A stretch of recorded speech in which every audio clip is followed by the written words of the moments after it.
Hello, everyone, and welcome to another episode of 100 Words or Less, the podcast. I'm your host, Ray Harkins. I am coming to you semi-live from Las Vegas, Nevada, my place of birth. I'm here for some work. That's not going to stop me from getting this show to you because, you know, we have these things that record mobily. Anyways, the guest this week is Reba Meyers from Adventures and Code Orange. I am always excited when I have a female from our music scene that can appear on the show because, you know, it's woefully underrepresented in the podcasting medium.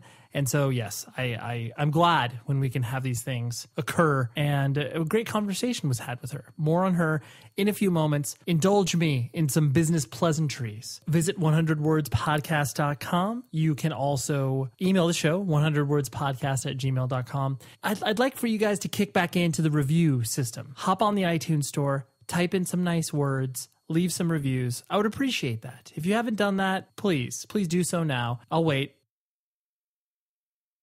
I've been craving that sort of feedback. So yes, leave the reviews and I would appreciate that. Reba Meyers, she plays in Adventures and Code Orange. Both of her bands are incredible. I enjoy both of them immensely.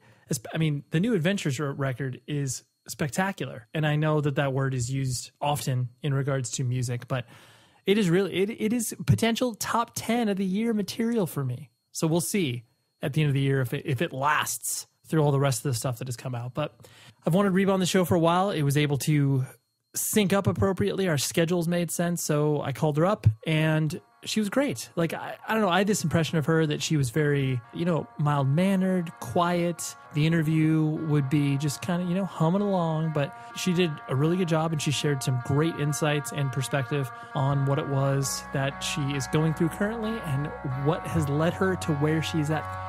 I'm very excited about bringing this show to you. So without further ado, here is my discussion with Reba, and I will talk to you after the interview is over.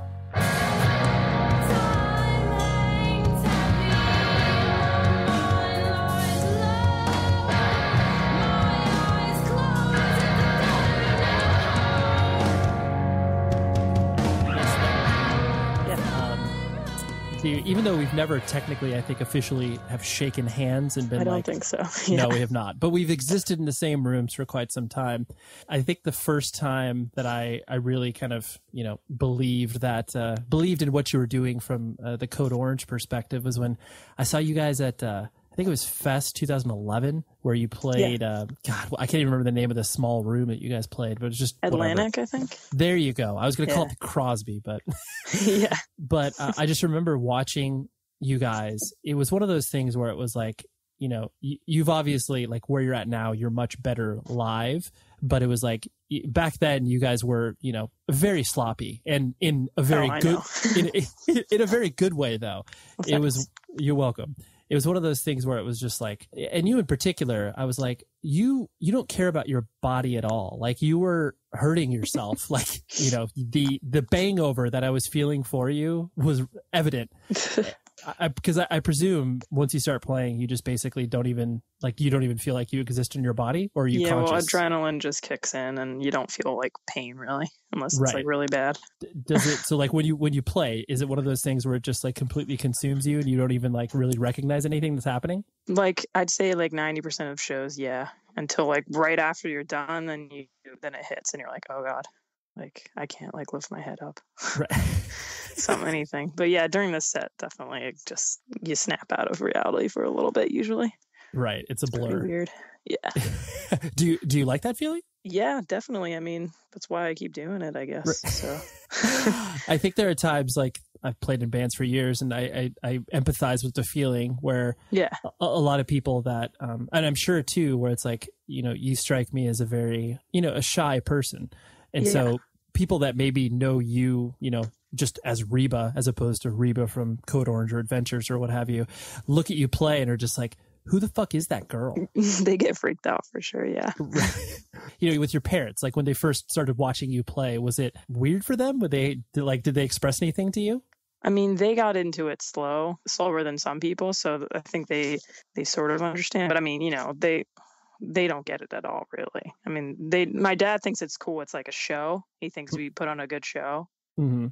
My mom, I don't think she's ever seen us except for maybe in a video, but I don't know. I think she kind of avoids it. Like she hasn't watched Code Orange play. I think probably because she's a little afraid of what she might like be confused about or something. I mean, they're both super supportive, but yeah, you know, I mean, just to anybody really. It's like when you see someone just like in like a work setting, normal or something, and you see them go on stage and do this like ridiculous thing, they get a little freaked out, but they usually think it's cool, so I'll take it, you know.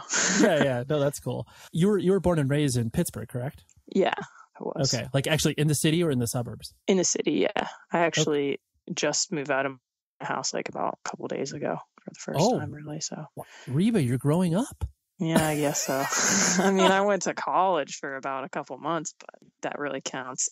Right. Well, that's exciting. You have your own place with some roommates now? Yeah, with a friend. Yep. It's pretty cool.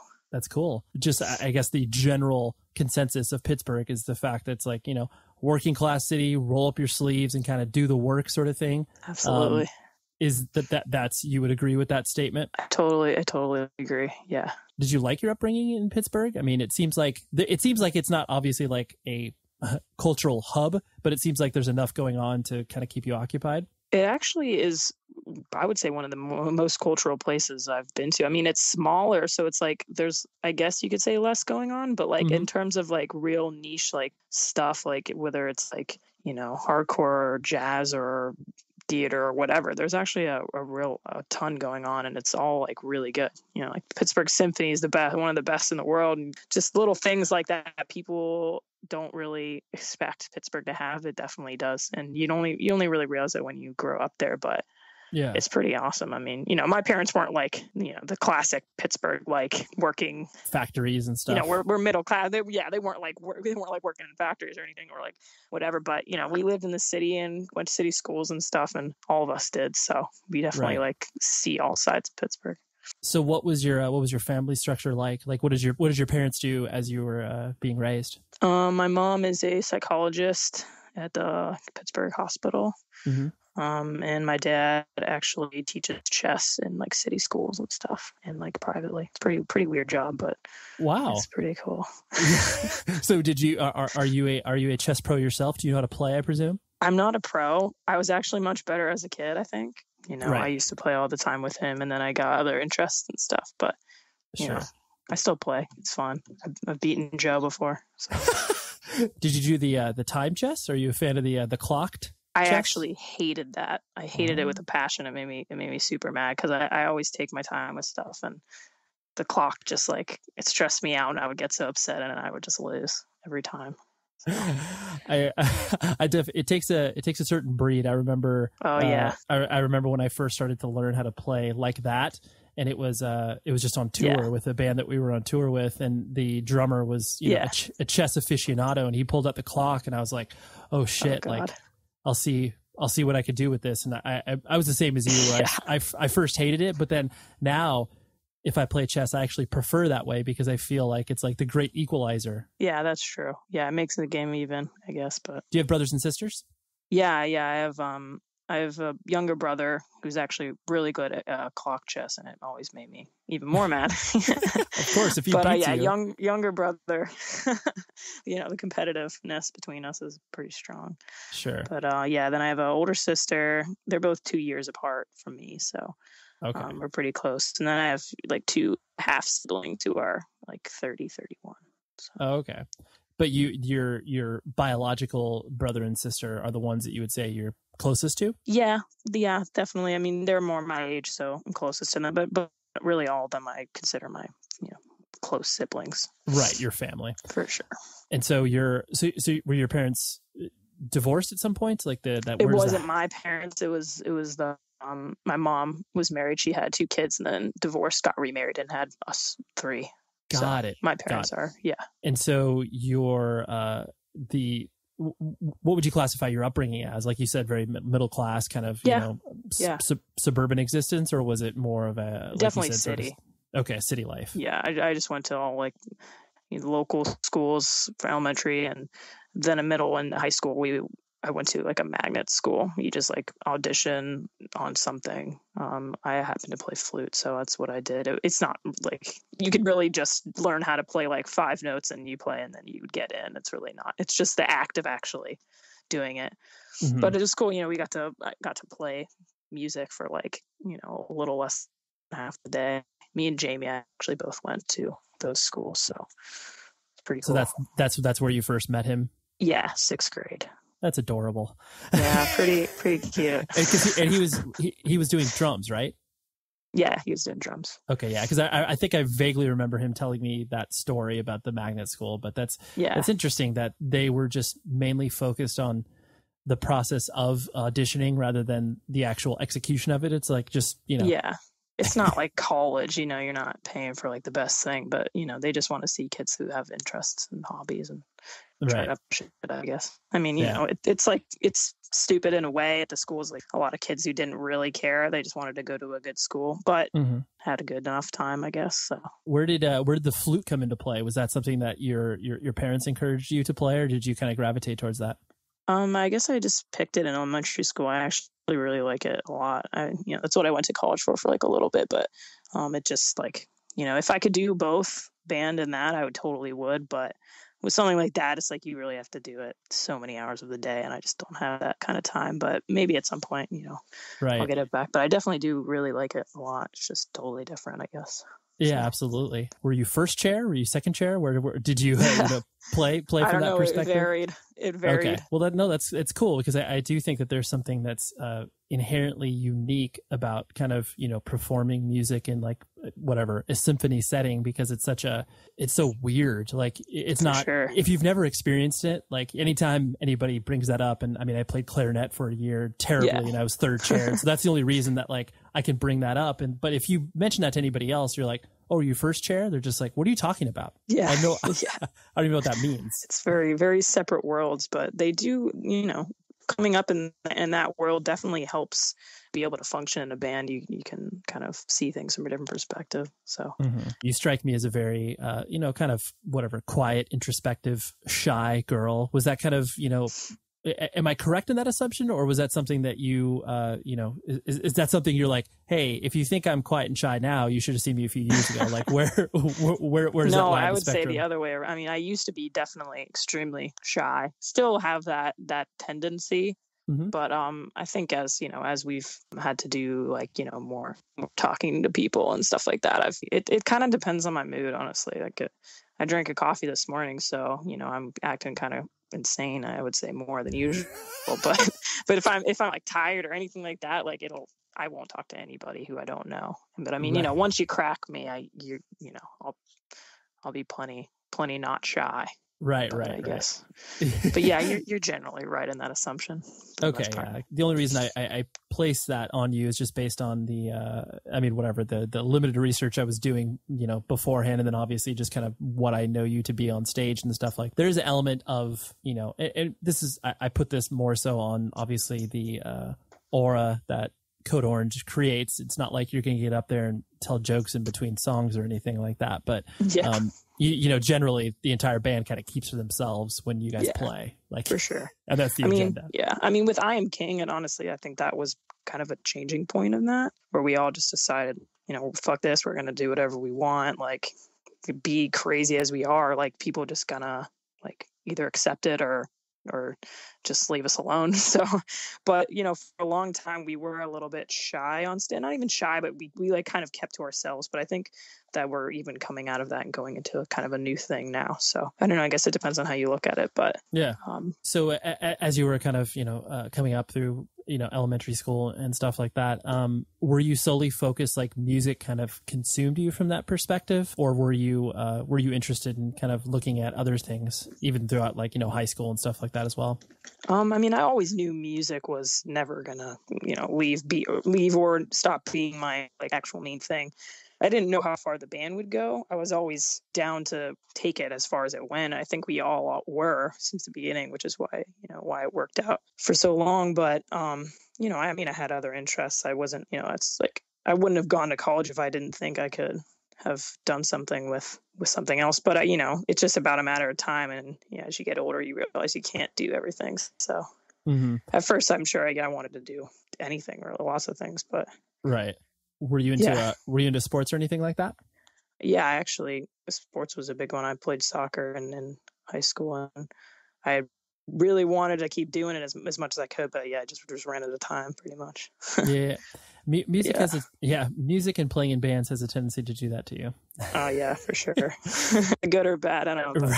Yeah, good or bad. Yeah, that's for time to tell. Yeah. Because of kind of where you sat in your family structure. How did independent music start to kind of infiltrate you, and who was kind of your gatekeeper? That's the whether it's the weird person out of the record store, or whether that's just kind of another person at your school who kind of showed you that in the first place. Well, honestly, it was really Jamie who showed me like a couple punk bands in the beginning. I think his dad got him into it, which I'm sure he mentioned at some point.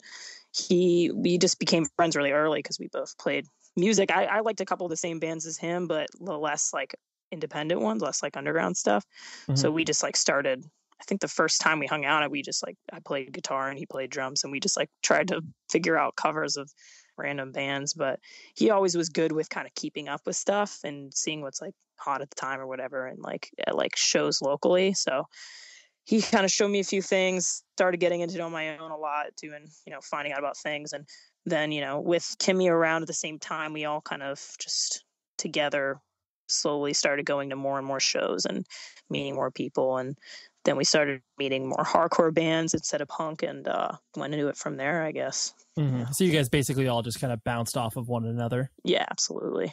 It's very unique for you to be a female in hardcore. I'm not going to belabor the point, because basically every interview is like, dude, what does it feel like to be a girl in a band? Like, I'm not going to ask that, because it's kind of a horseshit question as far as I'm concerned. But yeah, the stereotypical, female experience is not being like, hey, I'm going to pick up a guitar and play in bands. And so I presume in certain respects, like, did you not fit in as sort of quote unquote one of the girls? Like, that, like I said, that sort of stereotypical high school experience that, a girl is kind of supposed to go through. Were you, I wouldn't say ostracized, but like, was there a feeling of like, oh man, Reba's into some weird shit, I don't know about her?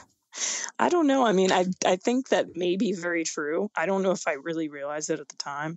I mean, I had, friends who were girls. They were definitely more like, effeminate than I maybe, but I don't think it ever really a thing that I thought about or cared about. I just happened to be friends with, people who played music, and Jamie was never like a type of guy who would like ever say like, oh, you're a girl, like this might be weird, or right, playing a band together. That never crossed his mind. It never crossed my mind, I don't think. I mean, it just happened to be that way, I guess. So, I mean, I was definitely a weird kid, but like ostracized from like girls is probably a little extreme. I think I definitely maybe became more that way later, if anything, like now. But yeah, at the time, I think it was just kind of random how it worked out. We just happen to be friends with maybe guys, I guess. I don't know. Yeah. Well, I think there is something to the fact that like I'll reflect on myself, where it's like I've always stereotypically got along better with girls than guys. Yeah. Because of that, there's definitely a label of like, whatever, like I'm effeminate, like I'm in touch with my emotions or whatever. Less so now, because obviously that's more generally accepted. But then there's obviously the flip side, where it's like if a girl gets along with guys, sometimes that's immediately like, oh, I don't know, like, is she just like trying to use them to make out with them? Or like, there's all those weird expectations that get placed on you, Yeah. I mean, I'm sure some people maybe thought that, but the thing is the guys that I hung out with weren't like, they're pretty feminine themselves. So sure. I think whatever. I don't think any of us even really listened to whatever other people were saying. I think the most of what other people were saying was just, wow, that band's like terrible punk music. What is this? Like, right. I don't know if they mentioned about the whole girl thing, but so did your parents find it strange that you were spending so much time creating music with probably unlistenable music by their terms, like you were saying earlier? Did they find it weird? They were just like, oh, I don't know what to do with Reba. She wants to like play in bands and play shows, like, or not shows, but concerts to them. So how did they deal with that? Concerts. Well, it's funny. My dad the other day actually just told me, he was like, yeah, when you were younger, I always thought to myself, like, oh, what kind of like, what is going to become of you? Like, because I was so like weird and crazy as a kid, I guess, to him. But at the time, they were both super supportive, because I think they went through kind of a similar bringing up of, in the terms of like, they didn't know what they wanted. They were just kind of trying out weird things, whatever. And they're both always just super supportive. They would never really criticize it or anything. They said that they don't really get the music, but that never caused a problem. And except for like maybe at the end when they were like a little worried about me, like, continuing my education or whatever, but they accepted it and they were always fine with it. So. Right. Like, yeah. So I'm sure that was the tough discussion of dropping out and not being a, is it flutist? How does it? Flautist actually. There. Yeah. So when you had to have that discussion with them where it's like, I'm not going to continue this, I'm going to continue this. Was that a tough one? It really wasn't that bad. I thought it was going to be worse, but it was a little like, I think I was maybe more anxious than they were because I think they probably saw it coming. Right. Yeah, you're probably fine. like, hey, mom, dad, can we have dinner? And they're like, oh, here's the talk. Yeah, exactly. And also, I mean, I kind of just didn't even really ask. I kind of just told them. I was like, I'm gonna take a year or a semester off, and they're like, okay, whatever. I mean, they were good at balancing like pressure and also like supporting me and what I wanted to do. So, plus parents are like, they always see like some little things on the internet and think that it means like so much, or like they'll see some small press thing and be like, oh, like, wow, like you guys are really doing great. And in reality, we're doing terrible, but they don't know that, Yeah. I always found if you ever, for whatever reason, made it in like a show listing of your local, weekly paper, that's when it's like, dude, you've infiltrated their world. Now they understand it a little bit. Sure. Yeah. Well, they do and they don't in the way they think that like you're some like, you made it. And it's like, well, I'm still, poor and don't make any money, but yeah, sure. Believe that, I'd rather have you thinking that. Right. I still play in front of 200 people in basements. Okay. Yeah, exactly. The thing that I find so interesting, I'll use Jamie as well, where both you and Jamie, you guys have, you're both very young, relatively speaking, as far as being how advanced you are in your quote unquote musical career, but you've also, both of you have been so incredibly prolific, obviously not only with the Code Orange stuff, but obviously adventures and basically every musical project you've kind of like done and put out in the world. You've put out a lot of shit. And so that seems to be a very deliberate thing on your part. I don't know if that's just like, since you've obviously decided to focus on music, is that like just based on the fact that you have a lot of time to dedicate towards that? Or is it just kind of the sheer boredom where it's like, okay, well now like I've got an hour in the day, so I'm going to go ahead and make another band or something like that. Where does that drive come out of? Oh yeah. Well, I think honestly it's, with him and me, we just both just care about it a lot. It's really the main thing that it's like whenever, what'd you say? Whenever we have like an hour in the day, it's like, I could do anything. That's probably the first thing I'm going to want to do. It's just like what comes easily. And, it's comforting, comfortable. And also, it is also deliberate in the way, we want to put out a lot of stuff because it's like now's our chance. We're young and we have really nothing, no giant responsibilities or anything like that. So it's like we want to make our mark now and hopefully can give it time to grow and everything like that. I mean, I don't know the exact like really way to put it, but yeah, no, I know it's difficult to probably vocalize, but it's usually, typically speaking, like, when you're whatever, late teens, early 20s, there's definitely a desire there. Like a lot of people have the desire to obviously play in a band, but then to actually like execute it and to be able to like put it in motion, that's obviously like a different beast in and of itself. But for sure, at the same time, you personally don't strike me as like the, for lack of a better term, like businesswoman, like you're not like this, like, oh, I've got a grand vision for this thing. It's kind of just like, well, no, this is what's naturally coming out of me. Or am I wrong in that? No, I think you're right about that. I mean, if it wasn't natural, I don't think, or if it wasn't naturally what I wanted to be doing, I don't think it would work. It wouldn't have worked for this long. It's like a lot of people, they do see the appeal of being in a band and playing music, and they think it seems cool. And they do even think like, oh, this is what I was born to do, whatever. Corny shit like that, but they'll think that, but they don't really realize that it's like they don't feel like putting the work in, and there's nothing wrong with that, but it's like for me and him, I think we want to put the work in. Like we have a desire to do any work that's related to it. It's like work for some other like, I don't know, anything really. Work for any other type of task seems like terrible to me. I don't want to do it at all. But working for the band, it's like, it doesn't feel like work to me. So it's just kind of like any time that I have, it's like, it feels like I'm being productive if it's put towards like music and stuff like that. So I think that's why we've been able to do the amount that we've done in since we were kids until now, I guess. And the thing to me that's kind of, interesting or remarkable about that too is the, I guess the focus in which it's manifesting itself, because basically everything that you're putting out there has a very deliberate focus where it's like, usually your first band, because I mean, for all intent and purposes, like, would you classify like Code Orange as kind of your first like real band, for lack of a better term? Like, did you play any? Okay.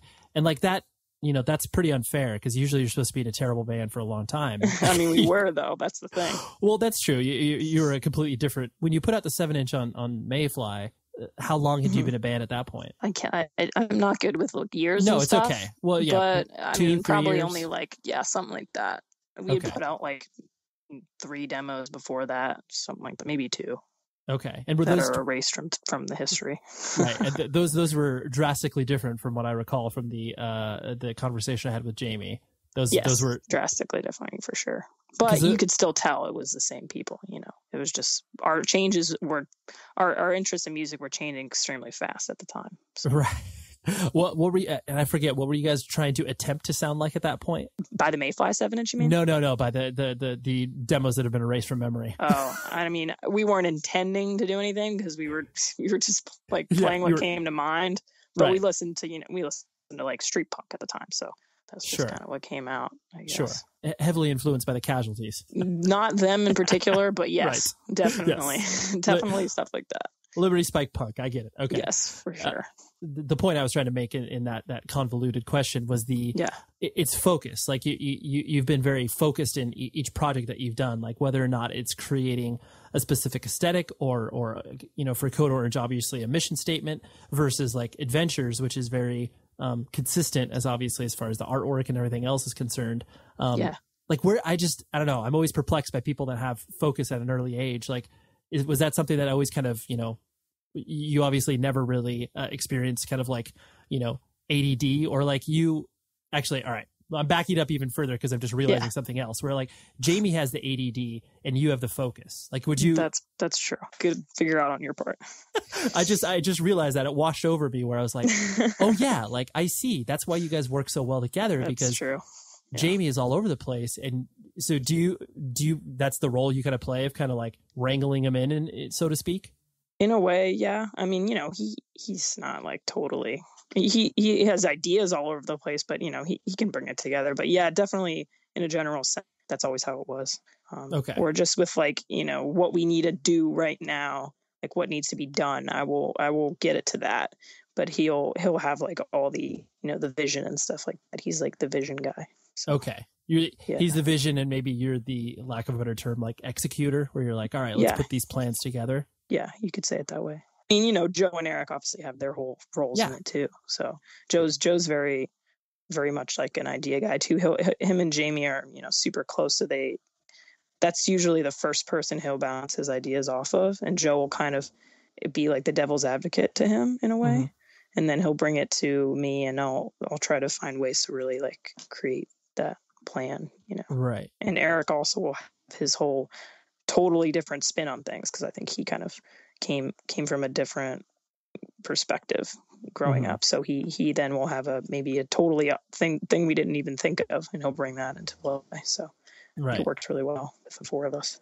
Yeah, no, that's good. Yeah, because you need to have, generally speaking, like within bands, it's always like you have your business person and you have your crazy artistic person who comes up with 100 ideas, but only like 2 of them are good, like where you tried to like filter out those. But it sounds like you guys obviously have kind of an unintentional system that sort of played itself out because of each of your varying personalities.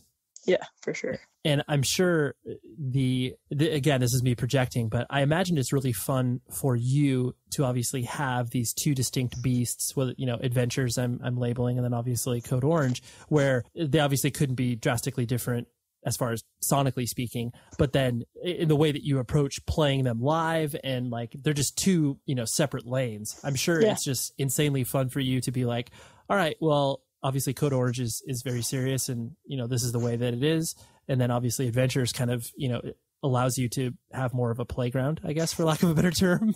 Honestly, I mean, yes, it is extremely fun to have the two, though Adventures, it has like a disguise of seeming like it would be just like a blast, like whatever. But when it comes down to it, it's really just as much, if not more work than Code Orange Kids. Mm-hmm. So it's like, once we actually get up there, it's like, oh God, like I'm singing and I don't sing and I have to do all this stuff, this band that's not even Code Orange. Like, what am I thinking?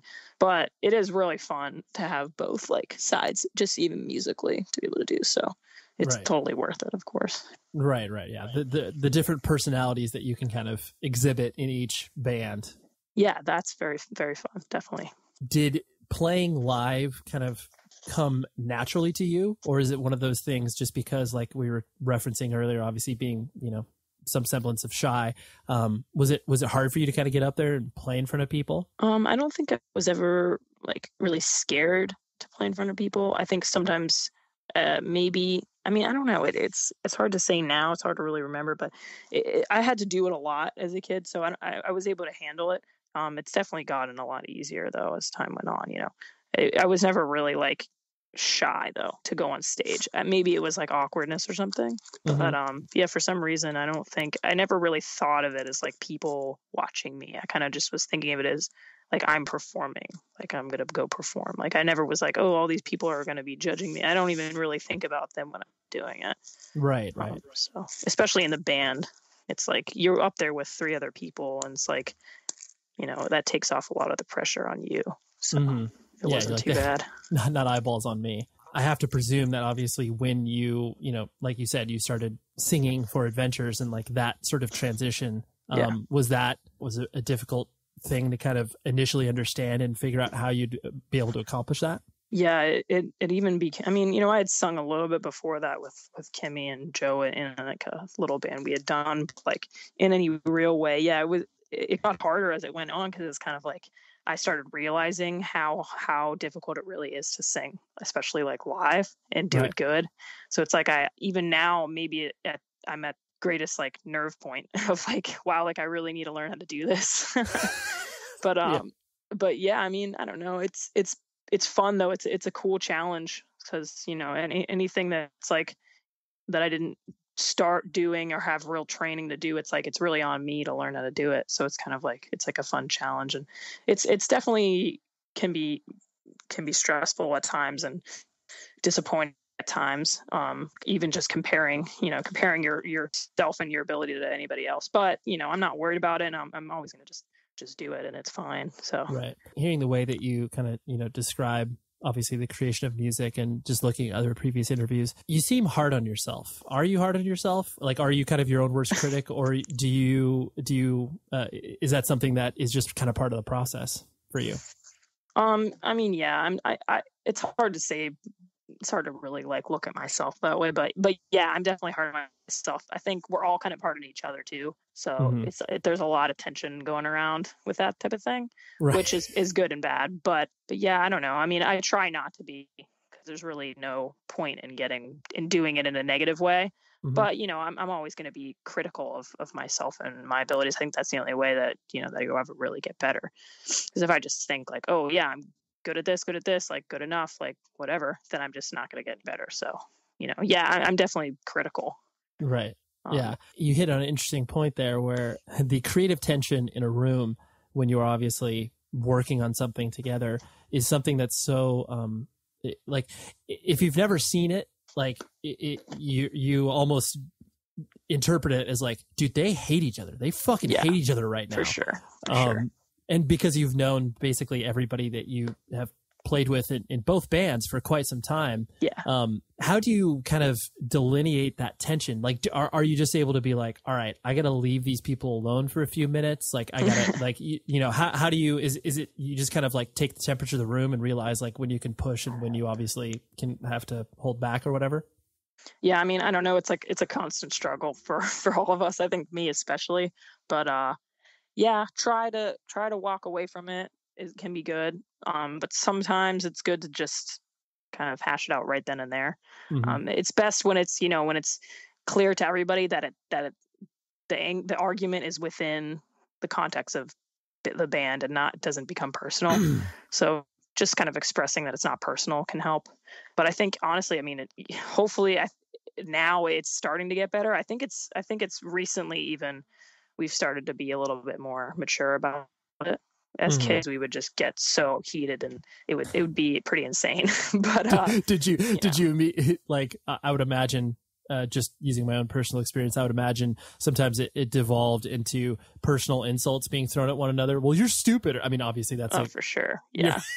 Okay. I mean, it can get really personal for sure. I think it hasn't recently. Usually it'll now just be like kind of like the quote unquote adult argument about or whatever. But yeah, it definitely would get super personal. It's just like, things totally unrelated would be brought in. And what like that. What do you think was the worst thing that you can obviously repeat that was either hurled at you or that you said to somebody else to kind of cut them down? I couldn't quote anything. I don't, even if I could remember, I don't think I would say it and it would be a good thing. But definitely get heat for that. But sure. Yeah. I mean, so many things. I used to be worse, but I'm definitely a big perpetrator of taking it way past the line of like, I'll find something that they're not even thinking about and I'll bring it up and you'll win. Yeah, I'll lose. I mean, I'll win, but it's a losing in the long run. Yeah, you may have won the battle, but you lost the war. Yes. Going back to, obviously, I actually get beat up on a semi-regular basis because, a majority of the guests that I have on the show are male. And it's like, that's what the independent music experience is usually just filtered through the male lens. When you first started to go to shows and obviously noticed that you were obviously the minority, was it weird for you to adjust to be like, oh, so this is what I'm doing. Like, this is the ecosystem that I'm living in. And like, when did you become, like, I guess, cognizant of that or recognize that? It's hard to say. I might not have been for a while. I mean, even whenever I was aware of it, I don't think I ever actually cared at all. Mm-hmm. I think the only aspect in which I cared was within my own band. I just wanted to, they would never, and they never have thought of me any differently than just another guy or another girl or whatever.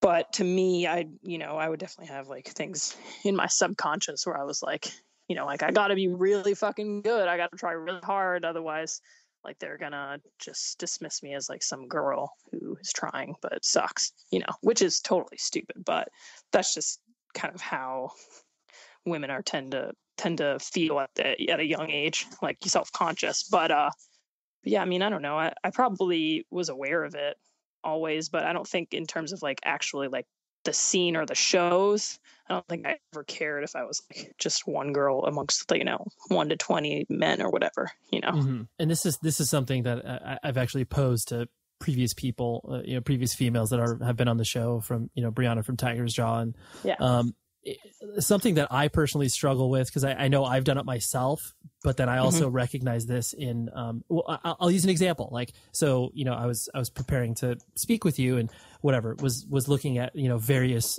entries either on Tumblr or whatever. And so it's like, I see by default, whether or not, by default, you are going to be the object of affection because you are a female, and obviously it's predominantly male dominated scene.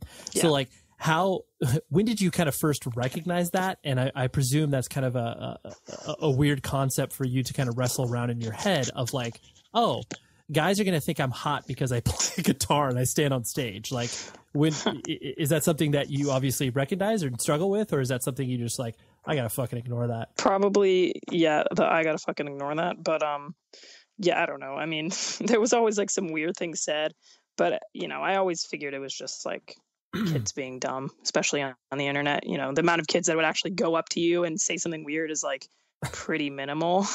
Yeah. Most people do not have that kind of courage. But yeah, I don't know. I mean, it was never something that really mattered. It was kind of just funny, if anything. I think to them, at first it didn't matter. I think it got annoying to them after a while, one, just being like protective, I guess, like, protective friends. And then two, kind of being annoyed that it was always like, oh, like we're getting focused on because you're a girl. It's like, it's kind of Mhm. annoying, but it never actually mattered. It was just kind of like stupid, funny stuff that we would laugh at. And even if someone crossed the line or whatever, it's like, it's still just some thing someone wrote on the internet. Like it's not real. Like it doesn't matter. Like Right. it was always just kind of a funny thing Yeah. or whatever. So Yeah. I just find it so inherently, I just find it such a strange emotion of like that feeling on like, oh, wow. I am inherently paying attention to that one person just because they are a girl on stage, and I immediately like them. Like, I'm more likely to like them because they're on stage. Like, yeah, it's just, it's weird. And, it but is then weird. I reflect on it, and I'm sure that there's obviously the same correlation that can be said where it's like, okay, here's, a girl in the crowd and they look at a guy stand on stage. That's the same. It's a two-way street. Definitely goes both ways. Yeah, absolutely. Right. And that's what I'd always realize too as a kid. I'd always be like, oh, well, that's how all girls feel who like bands or whatever. That's kind of how they just see everyone sees everyone as like a sexual object or whatever. So it doesn't really matter. It just happens to be that there's more men in the scene, so it gets more focused on that there's a girl in a band. But right. No, it's not like a personal thing or anything. It's just kind of how it is, and it's just like a funny aspect of being in a band. Right. No, absolutely. As Code Orange obviously started to, become a thing, and there was obviously, a lot of attention paid to the band, and you guys were obviously at such a young age. Was it difficult for you to kind of navigate the attention that was being, poured on you guys, relatively earlier on in your, for lack of a better term, like musical career? Yeah. Was that, I'm sure that was exciting, obviously, but was there elements of that where you're just like, oh, I don't know what to do with this. This is overwhelming. Yeah, definitely some overwhelming points, but I think we all just, we really just liked playing music. So whether or not we were going to have attention or not, it was kind of like, whatever, like we're going to keep doing this the best we can. And if people understand it in the right way, then awesome. I don't know. It never was something that I was like, oh God, like these people like us now and they're expecting something or whatever. I don't know. It was never really something that I thought about, besides of the fact that like, oh, I hope people come to our show, because it'll definitely suck if they don't. Right. Because that would be cool. Yeah, exactly. Yeah, it's obviously cool. It's awesome. But you also strike me as a person too, where just talking to you right now, where you seem very, like, I guess for lack of a better term, like mild mannered or even keeled, where it's like it would take a lot to kind of like press your button, so to speak. Is that kind of your personality, or do you find yourself getting quick to temper or that sort of behavior? With people that I don't like, with people that aren't my super close friends, yeah, probably pretty mild mannered. But with them, I actually am, if anything, the most sensitive and the most like tempered one out of all of us, probably most like moody one. But with just like people from the outside, I don't get offended very easily by anything that I don't really, I don't know, like, nothing against you. I don't know you personally. Yeah. So it's like, why would you have any reason to like say something that would make me upset or anybody, so I'm just going to keep mild tempered about it, I guess. I mean, yeah. Well, no, I appreciate that approach of just like, well, this is this person that I'm just randomly seeing at a show is, merely a transactional relationship. I'm not going to, really, unless they're trying to like confront me or like push buttons, then I'm not going to I'm not going to care about it. When in your own head, as Code Orange obviously started to, reach some level of awareness, when did you feel that it was like, oh wow, like I guess this is a real thing that I'm focusing in on now. That was something that was going to be sustainable for the near future, as far as like, oh, we'll be able to continue to release records and continue to tour, not from like a financial standpoint, but just from a wow, like this is real. It's hard to say like a point, because I think it was all super gradual. So it was kind of just like slowly realizing that maybe this would be possible. But even when I, even recently, it's like it started to feel the most like that than it ever has. But I still kind of tell myself like, I don't want to expect anything from it. as soon as you start expecting things, then you get disappointed. And that's just obviously the worst feeling, especially when it comes to a band.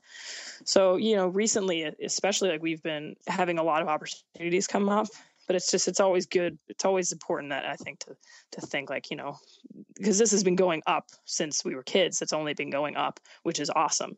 But, bands are all a very fragile system within, other people's perspectives and within your actual band. So I don't want to ever think like, okay, well, this is cool. I get to keep doing it. This is awesome. Like, I obviously want that as much more than anything, but yeah, I don't want to put like all of my like whole body into it, or like think that way, because I think that's just, I don't know, it's a little too much pressure.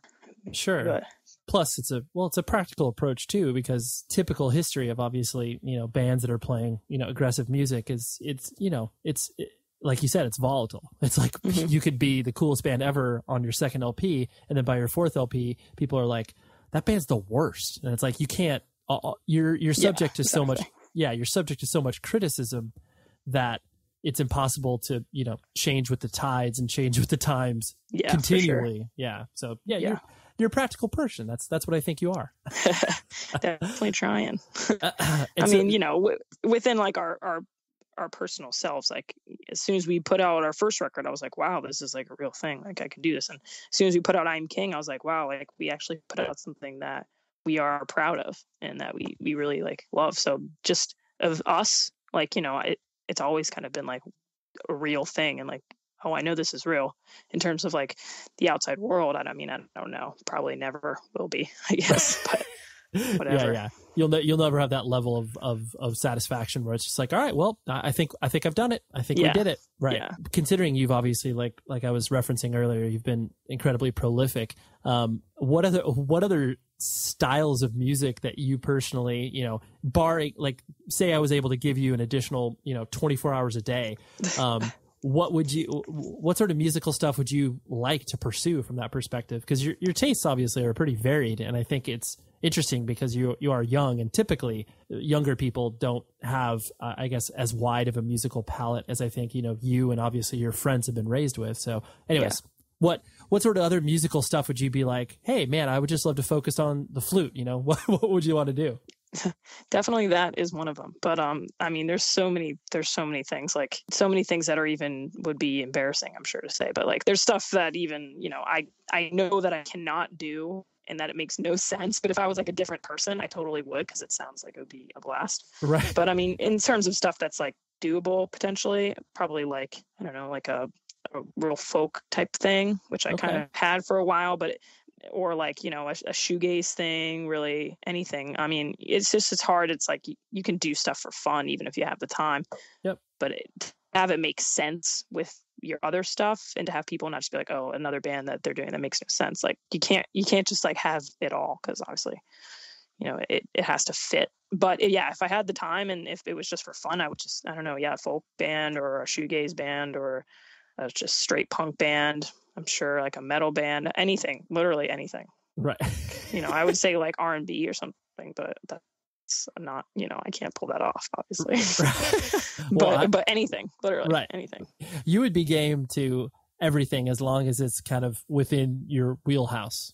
Yeah, for sure. Well, that's awesome. Well, I really appreciate your time, Reba. This was fun for me. Hopefully it was somewhat fun for you.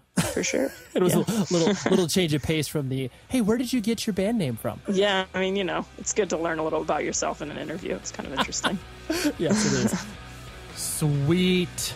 That was Reba. She's great. Her bands are great. Just a word I would use to describe all of this. And great is also a word I would use to describe our producer, Tom Richfield, always making things happen for the show. So like I said, visit the website of the show, leave some reviews on iTunes. I feel like I'm always giving like homework assignment, but you're an adult. You can figure this out. So until next week, be safe, everyone.